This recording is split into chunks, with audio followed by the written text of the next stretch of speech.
आज मानवाधिकार दिवस है और मानवाधिकार के दिवस पर आज देश मानवाधिकार दिवस जहां एक तरफ मना रहा है, वहां पर दूसरी तरफ छत्तीसगढ़ को मानवाधिकार उल्लंघन का एक गढ़ बनाने की कोशिश की जा रही है और उसी मानवाधिकार के उल्लंघनों की सुरक्षा हो सके, उसके लिए आम आदमी पार्टी ने एक जांच दल बनाया था। मेरा जो खदान वाला मसला सामने निकल के आया और कल आम आदमी पार्टी वहां पे जांच दल के लिए जांच करने गई थी, सब लोगों से मुलाकात करी और जो स्थितियां हमने पाई है कि कोई भी गांव वाला अपनी 1 इंच भी भूमि देने को तैयार नहीं है। उनका एक ही कहना है कि हमने ग्राम सभा से विशेष ग्राम सभा बुला के समय समय पर परिस्थितियों को बताया है सरकार को और हमने सीधा बोला है कि हमारी कोई सहमति हमने नहीं दी गई। बावजूद इसके दमन के आधार पर, तानाशाही के आधार पर वहां पर जो उनकी खेतीहर उपजाऊ भूमि है किसानों की, वो जबरदस्ती उनसे छीनी जा रही है। और बस्तर से लेकर के पूरे सरगुजा संभाग में अगर आप उठा के देखें तो एक तरह से पूरी मुहिम छेड़ दी गई है कि 1 इंच भी भूमि, उपजाऊ भूमि, खेतीहर भूमि, किसानों की भूमि, आदिवासियों की भूमि वो नहीं छोड़ेंगे और पूंजीपतियों के हाथों में बेचेंगे। तो इसी बात को लेकर के आज हमने वो जांच दल अपनी रिपोर्ट जो है प्रदेश में सौंपने वाला है और उसी को लेकर ये प्रेस वार्ता है कि हम एक ही मांग कर रहे हैं कि जितनी एफआईआर हुई हैं उनको अविलंब वापस लिया जाए, गिरफ्तारियां ना हो अब किसी प्रकार की और जो किसान है उनकी बात सुनी जाए कि वो क्या कहना चाह रहे हैं। बिना सहमति के आपके घर में घुस करके और कह दिया जाए कि नहीं ये जमीन तो अब हम सरकार ले लेगी, ये तरीका नहीं है। जब वहां पर 5वीं अनुसूचित का क्षेत्र है तो ग्राम सभा ने क्या बोला, लोगों ने क्या बोला, उनकी सहमति के बिना 3 फसली जो भूमि है वो ले लेना ये थोड़ा पूरी तरह से अन्याय है और उसी के लिए आम आदमी पार्टी गांव के लोग जो परसोड़ी कला के गांव के पीड़ित लोग हैं उनके साथ कंधे से कंधा मिला के खड़ी हुई है। हमारा एक ही रास्ता है। देखिए हमने गांव में भी ये बात बोली, अगर गांव के लोग कह रहे हैं कि हम आंदोलनरत हम 1 इंच भूमि नहीं देंगे, उनका एक स्पष्ट एक जवाब है, हम 1 इंच भूमि नहीं देंगे।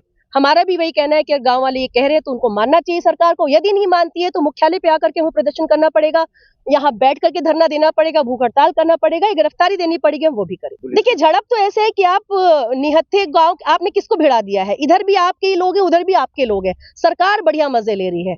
अडानी को मजे देने के लिए वो तस्वीर देख लीजिए आप जरा जो आज चल रही है, एक तरफ रमन जी बैठे हैं और एक तरफ विष्णुदेव साय बैठे हैं। मतलब सीधे तौर पे दिखाया जा रहा है कि पूरी टीम मुस्तैद हो गई है अपनी यहाँ की जल जंगल जमीन बेचने के लिए और ऐसे में अपनों को अपनों से लड़ाना है तो आपके बीच में फूट डाल दीजिए। वही चल रहा है कि किसान है उधर जवान है और लड़ रहे हैं आपस में और वहां पर जो मारपीट हुई है उसमें ऐसा नहीं है कि सिर्फ जवानों को अगर चोटें आई हैं तो गांव वालों को भी चोटें आई हैं, दोनों को ही नहीं होना चाहिए, दोनों के साथ हम खड़े हैं। लेकिन ये जो पूंजीपतियों के हाथ में सत्ता जो है लगी हुई है बेचने में छत्तीसगढ़ की जमीन को, ये बर्दाश्त काबिल नहीं। ये संवेदनशील मामला है, इन मामलों को बहुत ही संवेदनशीलता से ट्रीट करना चाहिए। ये एक लाइन का मामला नहीं है, आपको सम्मानित करना है, आप जाके बात तो करिए। क्या सरगुजा के जो कलेक्टर है उन्होंने कभी गांव वालों के साथ बैठ के बात करना चाहा? अगर सम्मानित करने की बात है तो ऐसा क्या काम खो जा रहा है? खदान किसी जगह पे खोद देना, किसी की जमीन, किसी का घर छीन लेना, ये कहाँ से काबिले सम्मान है, मुझे नहीं समझ में आता।